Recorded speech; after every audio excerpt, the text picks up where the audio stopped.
Good afternoon. I'm Gerald Suarez, and I'm with the University of Maryland. And I miss Ross very much.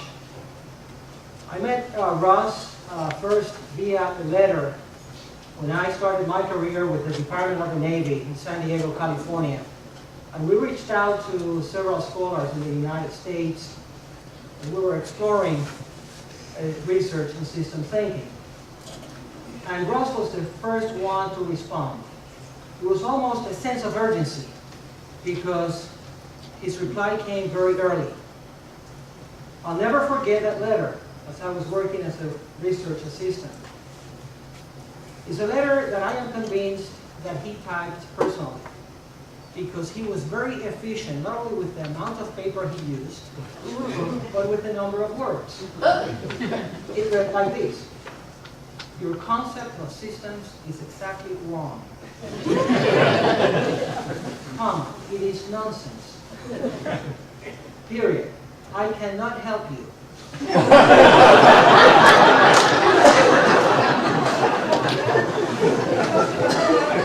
Well, his empathy showed up.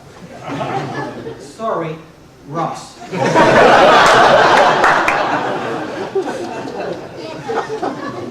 Years later, I joined the Clinton White House, and I only knew enough to know that it was a mess. We needed help. And I turned out to Ross for help. I rehearsed that phone call. I finally placed it. He was gracious enough to invite me to interact at the time. He was intrigued by the challenges that we faced. And for those of you who wonder, how did Ross behave in the corridors of power? The answer is simple. He didn't.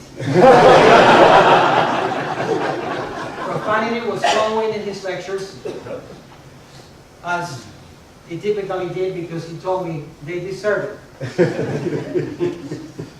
He won arguments with the White House physician on why the appendix is not part of the human body.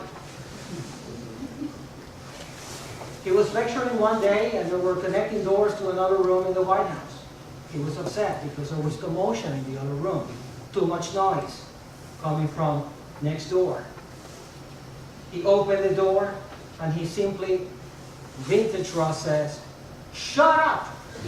I'm lecturing over here." And he slammed the door. We took a break, and the event next door was over. First Lady of the United States comes out. She waves at Ross. And Ross looks at me and says, "Was she the one getting the crowd excited next door?" I said, "Yes, Ross." He says, "I took a big gamble, didn't I?"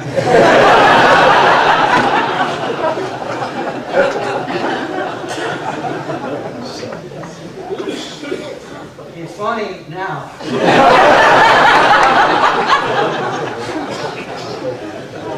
I cannot tell you how painful it actually was. He convinced me of the fact that the White House is perhaps the strongest symbol of democracy in the world. But it is run autocratically. And he said we have got to bring the democratic corporation and mindset into this institution. And I agreed. So we started lecturing on the democratic corporation. And the resistance was incredible. And one day the top brass of the military put me aside in the narrow hallways of the East Wing bunker. And they said to me, "You seem to be a reasonable guy. But there's something that you and Dr. Ackoff do not understand. And we want you to relay the message to him." Because nobody wanted to deal with him directly. Because we want you to tell Dr. Ackoff that we are here to protect democracy, not to practice it.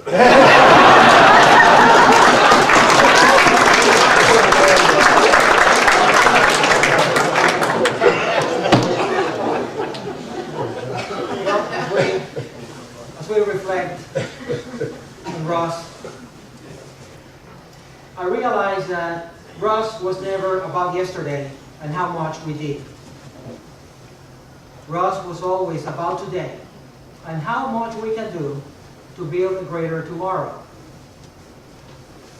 He always told me that what happens between now and then, the future, mostly depends on what we do between now and then. It's about figuring out what is it that we want to create. And then go ahead and pursue desirable yet uncertain goals and aspirations, because we are convinced that we can learn and adapt along the way to approximate them. Coming here today is such an emotional new beginning. Working together will be progress. Shaping the future will be success.